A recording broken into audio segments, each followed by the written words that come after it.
are still two active crime scenes after a mass shooting in California. Here's what we know so far. Two suspects are dead, a man and a woman. We also have some brand new information. One suspect has been identified by multiple sources as Syed Farouk. You're taking a live look now at in San Bernardino. This is part of the search that's going on. The FBI is currently raiding one of the suspects' homes. A third person has been identified and detained, but it's unclear if it's related. At this point, officials are not ruling out terrorism.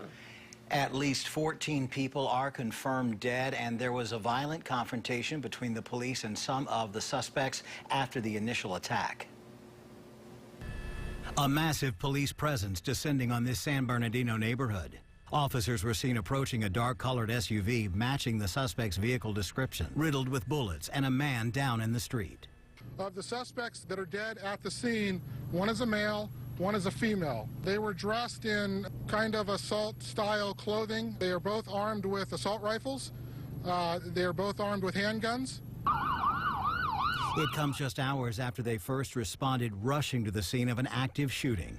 And it unfolded just a few miles away inside the Inland Regional Center. Shots, being shot like crazy. She said the guy came in next to her office and I guess started shooting.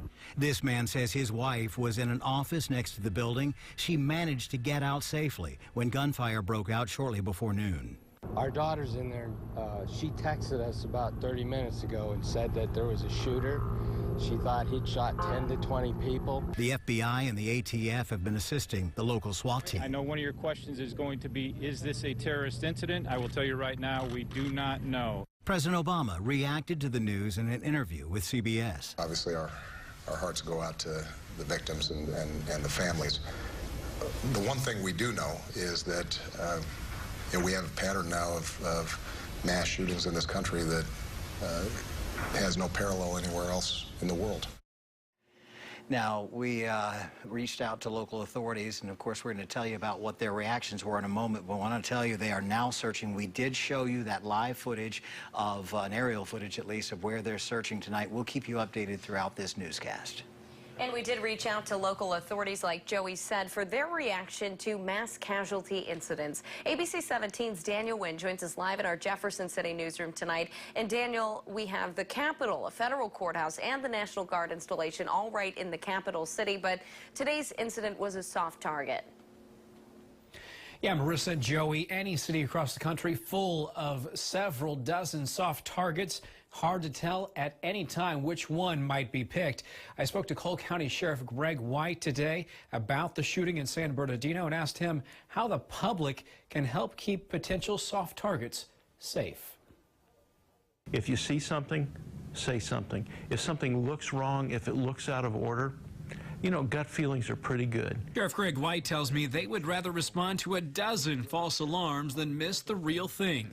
Today was the real thing for hundreds in Southern California. Police called to an active shooter situation with multiple shooters. White tells me this is something his department trains for all the time, training they hope they never have to use. The methodology that we use is very simple. We're going to go to it, directly to it, and we'll resolve it, and we'll do it with the greatest immediacy that we can. White tells me situational awareness is key. He says we no longer live in a society where we can walk through the day asleep.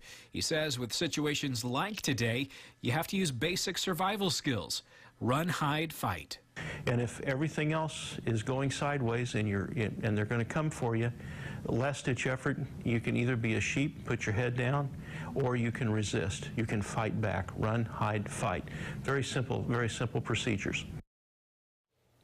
And in these dangerous situations, he says it's important to just remain calm and know the authorities are on their way and they are coming. Your job is to evacuate, lock down, and as a last-ditch effort, he says, resist with whatever you have. Live in the Jefferson City newsroom, Daniel Wynn, ABC 17 News. Well, we are in for another